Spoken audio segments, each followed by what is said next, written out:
साथियों, स्वागत है आपका अपने YouTube चैनल हिंदीवादी पर। पेश है एक नई क्राइम स्टोरी, सूदखोर। राम आश्रय यादव आकर ड्राइंग रूम में पड़े सोफे पर बैठे ही थे कि उनके मोबाइल फ़ोन की घंटी बजी। फ़ोन उठाकर देखा तो नंबर किसी खास का था, इसलिए फ़ोन रिसीव करते हुए उनके चेहरे पर मुस्कान थिरक उठी। दूसरी ओर से महिला की शहद घुली आवाज़ आई, तुम कब तक मेरे यहाँ पहुँच रहे हो? मैंने दोपहर को ही बता दिया था कि पैसों की व्यवस्था हो गई है। जानते ही हो समय कितना खराब चल रहा है। कहीं से चोर उचक्कों को हवा लग गई तो अनर्थ हो जाएगा। इसलिए एक बार फिर कह रही हूँ कि आकर अपने पैसे ले जाओ। ठीक है, मैं थोड़ी देर में तुम्हारे यहाँ पहुँच रहा हूँ, कहकर राम आश्रय ने फ़ोन काट दिया। फ़ोन काटकर राम आश्रय उठे और अपने कमरे में जाकर अलमारी से एक डायरी निकालकर पत्नी आशा से बोले, गामा की पत्नी का फ़ोन आया था, पैसे देने के लिए बुला रही है। मुझे लौटने में देर हो सकती है, इसलिए तुम लोग खाना खा लेना, मेरी राह मत देखना। कभी आपको खिलाए बिना मैंने अपना मुंह जूठा किया है कि आज ही खा लूँगी। लौट कर आओगे तो साथ बैठकर खाना खाऊंगी, आशा ने कहा। ठीक है भाई, साथ ही खाएंगे, लेकिन बच्चों और बहुओं को भूखा मत रखना, उन्हें खिला देना, रामाश्रय ने कहा और डायरी लेकर बाहर आ गया। अब तक उसके छोटे बेटे राकेश ने उसकी मोटरसाइकिल निकालकर बाहर खड़ी कर दी थी। डायरी उसने डिक्की में रखी और मोटरसाइकिल स्टार्ट करके चल पड़े। उस समय शाम के यही कोई 6 बज रहे थे और तारीख थी 12 नवंबर 2013। उत्तर प्रदेश के जिला गोरखपुर की थाना कोतवाली शाहपुर के मोहल्ला नंदानगर दरगहिया के रहने वाले रामाश्रय यादव ब्याज पर रुपए देने का काम करते थे। इसी की कमाई से उसने अपना आलीशान मकान बनवा रखा था, जिसमें वह पत्नी आशा, 2 बेटे दिनेश यादव उर्फ पहलवान और राकेश यादव के साथ रहते थे। उसने करीब 40 लाख रुपए जरूरतमंदों को 10 से 15% ब्याज पर दे रखा था। इसी ब्याज की कमाई से रामाश्रय ने करोड़ों रुपए का प्लॉट खरीदकर अपना एक आलीशान मकान बनाया था। एक फार्म हाउस भी बनवा रखा था। उसका मकान और फार्म हाउस आमने सामने थे। फार्म हाउस में उसने भैंसें पाल रखी थी, जिनका दूध बेचकर भी वह मोटी कमाई कर रहा था। यही नहीं, कुसुम्भी में 20 बीघे जमीन भी खरीद रखी थी, जिस पर खेती करवाता था। इन सब के अलावा वह प्रॉपर्टी में भी पैसा लगाता था। एक तरह से वह बहुधंधी आदमी था। उसके इन कारोबार में उसका छोटा बेटा राकेश उसकी मदद किया करता था। रामाश्रय यादव को घर से गए 3 घंटे से ज़्यादा हो गया और न ही उसका फ़ोन आया और न वह खुद आया, जिससे आशा को चिंता हुई। उसने राकेश से कहा, अपने पापा को फ़ोन करके पूछो कि उन्हें आने में अभी कितनी देर और लगेगी, इस समय वह कहाँ है। राकेश ने रामाश्रय को फ़ोन किया तो पता चला कि उनका फ़ोन बंद है। यह बात उसे अजीब लगी, क्योंकि ऐसा कभी नहीं होता था। राकेश की समझ में यह बात नहीं आई तो मां से कहकर वह अपनी मोटरसाइकिल से गामा यादव के घर के लिए निकल पड़ा। गामा के घर की दूरी 6 किलोमीटर के आसपास थी। वह अभिषेक नगर शिवपुर नहर कॉलोनी में रहता था। यह इलाका थाना कैंट के अंतर्गत आता था। गामा यादव तो नौकरी की वजह से बाहर रहता था। यहाँ उसकी पत्नी मंजू बच्चों के साथ रहती थी। मंजू से रामाश्रय के अच्छे संबंध थे, जिसकी वजह से वह अक्सर उसके यहाँ आता जाता रहता था। करीब 20 मिनट में राकेश मंजू के यहाँ पहुँच गया। उसने घंटी बजाई तो मंजू ने ही दरवाज़ा खोला। उतनी रात को अपने यहाँ राकेश को देखकर वह चौंकी। उसने कहा, आओ अंदर आओ, कहो क्या बात है। राकेश ने पूछा, आपके यहाँ पापा आए थे, अभी तक लौटे नहीं, उनका फ़ोन भी बंद है। वह तो मेरे यहाँ दोपहर आए थे, पैसों का हिसाब किताब करना था, लेकर वह तुरंत चले गए थे, मंजू ने जवाब दिया। मंजू के इस जवाब से राकेश हैरान रह गया, क्योंकि घर से निकलते समय उसके पापा ने उन्हीं के यहाँ आने की बात कही थी, जबकि वह कह रही थी कि पापा यहाँ दोपहर आए थे और हिसाब किताब करके पैसे लेकर चले गए थे। वह क्या कहता, बिना कुछ कहे सुने ही बाहर से लौट आया। घर लौटकर उसने सारी बात माँ को बताई तो आशा का दिल घबराने लगा। माँ की हालत देखकर राकेश ने कहा, आप परेशान मत होइए, मैं फ़ोन करके अन्य परिचितों से पूछता हूँ, हो सकता है किसी के घर जाकर बैठ गए हों, बातचीत में उन्हें समय का ख्याल ही न हो। राकेश ने लगभग सभी जान पहचान वालों को फ़ोन करके पिता के बारे में पूछ लिया, लेकिन कहीं से उसे कोई जानकारी नहीं मिली। अब तक काफ़ी रात हो चुकी थी। उसकी समझ में नहीं आ रहा था कि इतनी रात गए वह कहाँ जाकर पिता को ढूंढे। किसी तरह रात बिताकर सुबह होते ही राकेश पिता को ढूंढने के लिए निकल पड़ा। सुबह भी वह सबसे पहले मंजू के ही घर गया। इस बार भी मंजू ने वही जवाब दिया जो रात में दिया था। इसके बाद वह पिता को जगह जगह ढूंढने लगा। शाम होते होते उसके किसी परिचित ने बताया कि थाना झंगहा पुलिस ने नया बाजार स्थित मंदिर के पास से एक मोटरसाइकिल लवारिस स्थिति में खड़ी बरामद की है। जाकर देख लो, कहीं वह उसके पिता की ही तो नहीं है। अब तक राकेश के कुछ दोस्त भी उसकी मदद के लिए आ गए थे। वह अपने दोस्त के साथ थाना झंगहा जा पहुंचा। राकेश ने मोटरसाइकिल देखी तो वह वही थी जो पिछली शाम उसके पिता लेकर निकले थे। उसने डिक्की देखी तो उसमें वह डायरी नहीं थी जो उसके पिता उसमें रख कर ले गए थे। डायरी न पाकर उसे लगा कि उसके पापा के साथ अवश्य कोई अनहोनी हो चुकी है। अगले दिन 14 नवंबर 2013 की सुबह राकेश अपने दोस्तों के साथ थाना कोतवाली शाहपुर पहुंचा। कोतवाली प्रभारी उपेंद्र कुमार यादव को पूरी बात बताई तो कोतवाली प्रभारी ने उससे एक तहरीर लेकर रामाश्रय यादव के अपहरण का मुकदमा दर्ज कर दिया। मुकदमा दर्ज कराने के बाद कोतवाली प्रभारी उपेंद्र कुमार यादव ने रामाश्रय यादव का मोबाइल नंबर सर्विलांस पर लगवाने के साथ ही उसके कॉल डिटेल्स निकलवा ली। कॉल डिटेल्स में अंतिम फोन अभिषेक नगर शिवपुरी नहर कॉलोनी की रहने वाली मंजू यादव के मोबाइल से किया गया था। रामाश्रय मंजू यादव के यहाँ ही जाने की बात कहकर घर से निकले थे। उसी के बाद से उसका पता नहीं चल रहा था। मोबाइल भी बंद हो गया था।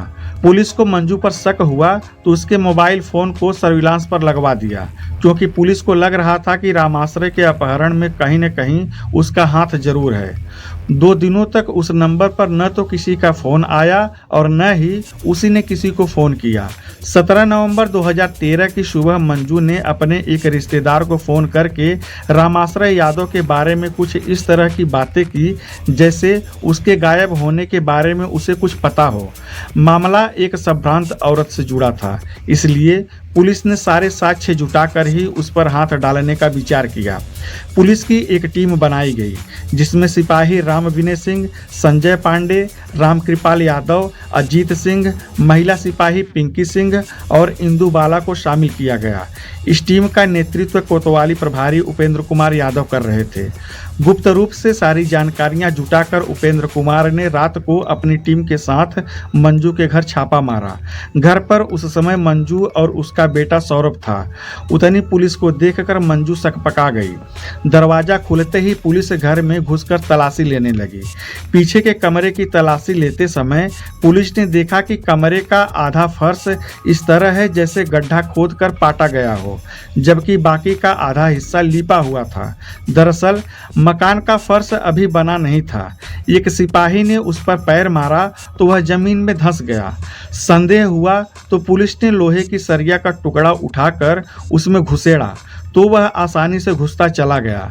इसके बाद मंजू से पूछताछ की गई तो पहले वह इधर उधर की बातें करती रही, लेकिन जब पुलिस ने थोड़ी सख्ती की तो उसने अपना अपराध स्वीकार करते हुए पुलिस को बताया कि रामाश्रय यादव की हत्या करके यहाँ उसी की लाश गाड़ी गई है। कोतवाली प्रभारी उपेंद्र कुमार यादव ने मंजू को हिरासत में लेकर इस बात की सूचना क्षेत्राधिकारी नम्रता श्रीवास्तव को दे दी।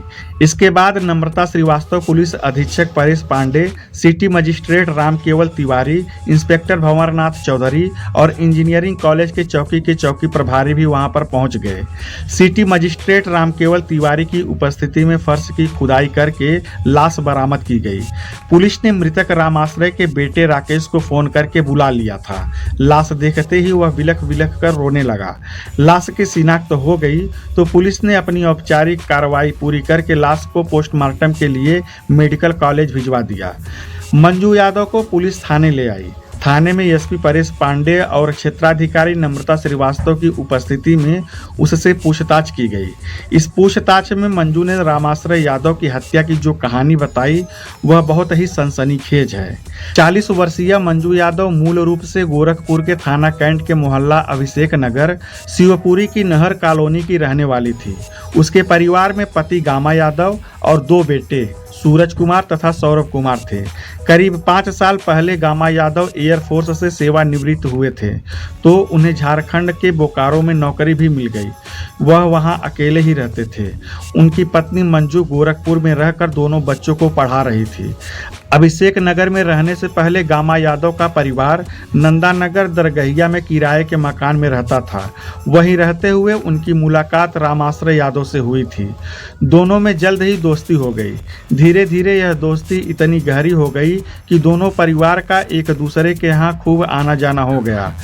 रामाश्रय यादव की शादी तो हो ही गई थी, वह 2 बेटों का बाप भी बन गया था, जबकि गामा यादव की नई नई शादी हुई थी। यह लगभग 20-25 साल पहले की बात है। गामा यादव के ड्यूटी पर जाने के बाद घर में मंजू यादव ही रह जाती थी। ऐसे में कभी कभार घूमते फिरते रामाश्रय उसके घर पहुंच जाता था और घंटों बातें भी किया करता था। बातें करते करते ही उसके मन में दोस्त की बीबी के प्रति आकर्षण पैदा होने लगा। मंजू भी 2 बेटों सूरज और सौरभ की मां बन गई थी। 2 बेटों के जन्म के बाद उसके शरीर में जो निखार आया था वह रामाश्रय को और बेचैन करने लगा था।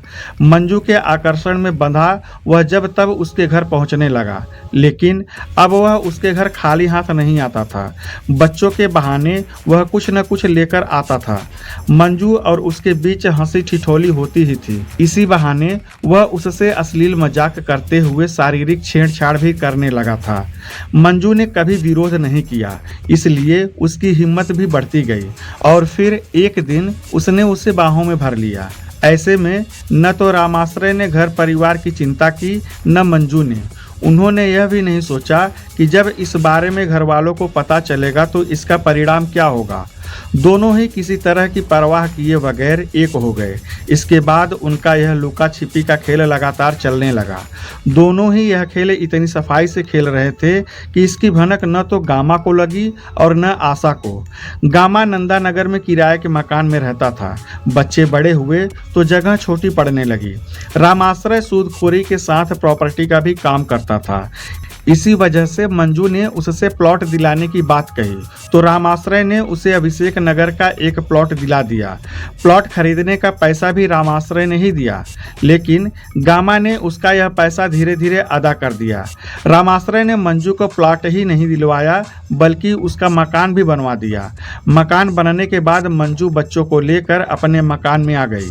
यह 18 साल पहले की बात है। उसी बीच गामा नौकरी से रिटायर हो गया तो उसे झारखंड के बोकारो में बढ़िया नौकरी मिल गई, जहां वह अकेला ही रहकर नौकरी करने लगा। गामा के आने से जहां मंजू और रामाश्रय को मिलने में दिक्कत होने लगी थी, वहीं उसके बोकारो चले जाने के बाद उनका रास्ता फिर से साफ हो गया था। सूरज और सौरभ बड़े हो गए थे, लेकिन वे स्कूल चले जाते थे तो मंजू घर में अकेली रह जाती थी। इसी बीच रामाश्रय उससे मिलने आता था। मंजू को पता ही था कि रामाश्रय ब्याज पर पैसे देता है। उसके मन में आया कि क्यों न वह भी अपने शारीरिक संबंधों को कैश कराए। वह रामाश्रय से रुपए ऐंठने लगी। उन पैसों को वह 12% की दर से ब्याज पर उठाने लगी। इसी तरह उसने रामाश्रय से करीब 15 लाख रुपए ऐंठ लिए। 15 लाख रुपए कोई छोटी रकम नहीं होती। रामाश्रय मंजू से अपने पैसे वापस मांगने लगा, जबकि मंजू देने में आनाकानी करती रही। रामाश्रय को लगा कि उसके पैसे डूबने वाले हैं तो उसने थोड़ी सख्ती की। किसी तरह मंजू ने 10 लाख रुपए तो वापस कर दिए, लेकिन 5 लाख रुपए उसने दबा लिए। उसने रामाश्रय से कह भी दिया कि अब बाकी का रुपया वह नहीं देगी। इसके बाद रामाश्रय ने उससे पैसे मांगने छोड़ दिए। 12 नवंबर 2013 की शाम 6 बजे मंजू ने फ़ोन करके रामाश्रय को अपने घर बुलाया, क्योंकि उस समय वह घर में अकेली थी। उसके दोनों बेटे कहीं घूमने गए थे। घर से निकलते समय रामाश्रय ने पत्नी को बता दिया था कि वह मंजू के यहाँ हिसाब किताब करने जा रहा है। उसे लौटने में देर हो सकती है, इसलिए वह उसका इंतजार नहीं करेगी। जिस समय रामाश्रय मंजू के यहाँ पहुंचा, वहां पर सौरभ आ चुका था। उसे देखकर दोनों अचकचा गए। तब रामाश्रय ने उसे बाहर भेजने के लिए कुछ पैसे देकर कोई सामान लाने को कहा। उसके जाते ही दोनों एक दूसरे की बाहों में समा गए। वो दोनों वासना की आग ठंडी कर ही रहे थे कि तब तक वहां सूरज आ गया। दरवाजा अंदर से बंद था। उसने दरवाजे की झिर्री से झांका तो उसे अंदर से खुसर फुसर की आवाज़ सुनाई दी। सूरज दीवार के सहारे छत पर चढ़ गया। सीढ़ियों से उतरकर वह कमरे में पहुंचा तो माँ को रामाश्रय के साथ आपत्तिजनक स्थिति में देखकर उसे गुस्सा आ गया। सूरज को देखकर मंजू हड़बड़ाकर उठी। वह कुछ करती उसके पहले ही सूरज ने गुस्से में फावड़ा उठाकर रामाश्रय के सिर पर वार कर दिया। एक ही वार में रामाश्रय का सिर फट गया और वह बिस्तर पर लुढ़क गया। मंजू डर गई। वह हड़बड़ाकर बिस्तर से नीचे कूद गई। तब तक सौरभ भी आ गया था और वह भी छत के रास्ते से ही नीचे आया था। रामाश्रय को खून से लथपथ देखकर वह बुरी तरह से डर गया और रोने लगा। मंजू ने उसे डांट कर चुप कराया। जो होना था सो हो चुका था। तीनों डर गए कि अब उन्हें जेल जाना होगा। पुलिस से बचने के लिए मंजू ने बेटों के साथ मिलकर कमरे के अंदर गड्ढा खोदा और रामाश्रय की लाश को उसी में दबा दिया। इसके बाद अपने एक रिश्तेदार की मदद से सूरज उसकी मोटरसाइकिल को थाना झंगहा के अंतर्गत आने वाले नया बाजार के मंदिर के पास खड़ी कराया। वहां से लौटकर वह उसी दिन पिता के पास बोकारो चला गया। पूछताछ के बाद पुलिस ने मंजू को अदालत में पेश किया, जहां से उसे जेल भेज दिया गया। 21 नवंबर 2013 को पुलिस ने सूरज को हिरासत में लेकर बच्चों की अदालत में पेश किया, जहां से उसे बाल सुधार गृह भेज दिया गया। इस मामले में मृतक के बेटे राकेश का कहना है कि उसके पिता के अंजू से अवैध संबंध बिल्कुल नहीं थे।